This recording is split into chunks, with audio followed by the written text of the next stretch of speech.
윤석열 대통령과 한동훈 위원장의 투트랙 시너지 효과가 놀라운 위력을 발휘하기 시작했습니다. 윤 대통령의 민생 토론회가 연이어서 대박이 터지고 있는 가운데 대통령의 민생 현장 방문에는 한동훈의 버금가는 그리고 대선 후보 시절의 열기를 방불케 하는 구름 인파들이 몰리고 있습니다. 특히 윤석열 대통령은 인복이 많았습니다. 강서구청장 선거에서 참패하고 극한의 위기 상황에서도 한동훈이라는 탁월한 능력의 소유자가 있었습니다. 경선에서 탈락했던 김성태, 김무성 그리고 경북 지역의 몇몇 후보들까지 연이어서 탈락에 대한 자진해서 승복을 선언함으로써 잡음이 하나 없이 지금까지 안정된 공천이 이어지고 있습니다. 이러한 상황에서 윤석열 대통령은 최근 적극적인 민생 챙기기에 힘을 다하고 있습니다. 그 결과 국정 지지율까지 폭등하는 현상이 일어나고 있습니다. 안녕하세요. 시청자 여러분의 소중한 시간을 함께 해주셔서 대단히 감사드립니다. 구독과 좋아요, 알림 설정은 저에게 큰 힘이 되고 있습니다. 2월 23일 금요일입니다. 지난 2월 20일 미디어 리서치 여론조사에 따르면 윤석열 대통령의 국정 지지율이 43.4%를 기록했습니다. 또 2월 22일 MBS 여론조사에 따르면 이전 조사 대비 무려 5%포인트 상승한 40%를 기록했고 리얼미터 조사에서도 41.3%, 오늘 나온 여론조사 공정에서는 무려 45.1%로 윤석열 대통령의 지지율이 급등하는 추세가 계속되고 있습니다. 대다수 여론조사에서 40%를 넘어섰고 45%에 진입하고 있는데요. 2022년 대선 당시 얻었던 득표율이 48% 돌파가 가시권으로 들어오고 있습니다. 이러한 상황에서 한동훈 위원장 역시 의대 정원 확대 문제에 대해서 강력한 지지를 보내고 있습니다.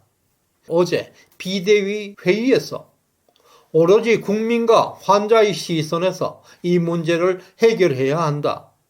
환자를 두고 의료 현장을 집단으로 떠나는 것은 타협의 대상이 될 수 없다. 정부는 단호하게 대처해야 한다고 정부 정책에 한 목소리로 힘을 실어주고 있습니다. 또한 대통령실 역시 홈페이지를 통해서 정부가 대한의사협회와 28차례나 공식 논의를 진행해 왔고, 그리고 의료계는 물론 전문가, 소비자, 단체들까지 다양한 사회 각계 각층과 130차례 이상 충분한 소통을 시도했다고 밝히고 있습니다. 현재 의대 정원 확대 결정이 일방적이지 않았다고 강조하고 있습니다. 이런 정부의 성실한 대화 제안에도 불구하고 전공의와 학생들을 동원한 집단 실력 행사는 의사의 직분을 어기는 불법 행위들입니다. 또한 박민식 보건복지부 차관은 한국개발연구원, 한국보건사회연구원, 서울대 연구팀 등 전문 연구기관의 연구 결과를 토대로 해서 의사수 확대를 결정한 만큼 현재 대한의사협회와 의료계는 전문기관이 내놓은 연구보고서를 무시하고 확인되지도 않는 자신들의 일방적 주장으로 여론을 호도하고 있다고 비판하고 있습니다. 의사협회는 최고의 전문가 집단입니다. 전문 연구기관에서 나온 연구 결과를 외면하고 자신들의 주장을 고집하고 있는데 국민들은 분노하고 있습니다. 정부와 의사협회 간의 28차례의 대화, 그리고 시민단체와의 130여 차례 소통이 있었음에도 불구하고 총선이라는 민감한 시기를 이용해서 집단 행동을 감행하고 있다는 것은 비겁한 행동일 뿐만 아니라 이것은 환자들의 생명을 위협하는 것으로 국민들은 크게 실망하고 있습니다. 한편 윤석열 대통령은 어제 창원 경남도청에서 열렸던 민생 토론회에서 지난 정부 시절 원자력 전공자가 20% 넘게 감소했다. 원자력 학과가 있는 18개 대학 중에서 3개 대학에서 전공마저 폐지되어 버렸다. 그러나 윤석열 정부가 탈원전 정책을 폐기한 이후에 원자력 전공 학생 수가 거의 90% 수준까지 회복되었다고 강조했습니다. 원자력의 미래를 내다본 이승만 대통령이 1956년 한미 원자력 협정을 체결했고 59년에는 원자력 연구소를 설립한 역사를 언급하면서 또한 박정희 대통령이 1969년 최초로 원자력 장기 계획을 수립해서 원전 산업을 발전시키는 토대가 되었다고 상기하고 있습니다. 윤석열 정부는 향후 5년 동안 원전 연구 개발에 4조 원이라는 막대한 예산을 투입해서 원전 산업을 재도약을 시키는데 다양한 지원 정책을 속도감 있게 추진할 것이라고 약속했습니다. 또한 윤석열 대통령은 경남 지역 경제 활성화와 민생 안전에 초점을 맞춘 행보를 계속하고 있는데요. 울산에서는 그린벨트 해제를 통해서 경제 활력을 약속했고 민생과 지역 경제에 강한 의지를 표현했습니다. 특히 지역을 방문하는 곳마다 후보 시절에 버금가는 인파들이 몰려들고 있다는 것은 윤석열 대통령의 인기와 열기가 아직 식지 않았음을 보여주고 있습니다.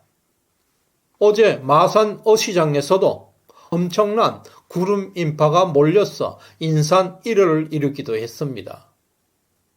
한편 윤석열 대통령은 지방을 방문하고 한동훈 위원장은 수도권 험지 지역을 돌면서 총선 승리의 기반을 다지고 있습니다.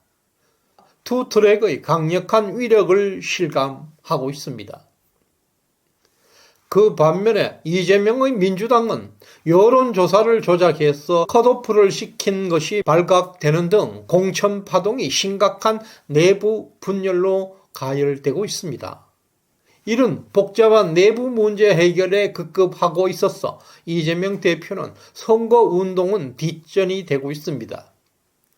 그러나 국민의힘의 공천에도 아쉬운 점은 있습니다. 4.15 총선 부정선거 진실규명운동을 주도했던 인천의 민경욱 대표와 대전의 김소연 변호사가 컷오프를 당한 것은 부정선거를 규명하는 동력을 약화시킬 수 있다는 우려를 주고 있습니다. 또 스마트한 언어와 전문적인 전투력으로 무장하고 있는 구자룡 변호사가 영등포 선거구에서 조수진 현역 의원과 정미경 전 최고위원과의 치열한 경선을 펼치고 있는데요. 구자룡 비대위원은 한동훈 위원장이 직접 영입한 정치 초보 인사에도 불구하고 최강의 후보들과 경선을 붙여놓은 것은 못내 아쉬움을 남기고 있습니다. 이제 총선이 48일밖에 안 남았습니다. 압도적인 승리를 위해서 보수 우파의 결집이 절실히 요구되고 있습니다. 인생은 선택의 연속이라고 합니다. 끝없는 선택의 갈림길에서 하나를 선택해야 하고 선택받지 못한 수많은 가능성은 뒤로 하고 선택한 길로 우리는 당당히 걸어가야 하는 딜레마의 연속에 살고 있습니다. 이제 의대 정원 확대 문제는 선택의 문제를 넘어서 어떻게 실행할 것인가 지혜를 모아야 할 시간입니다. 더 이상 갈등이 없었으면 좋겠습니다. 끝까지 시청해주신 여러분께 감사의 마음을 전합니다. 고맙습니다.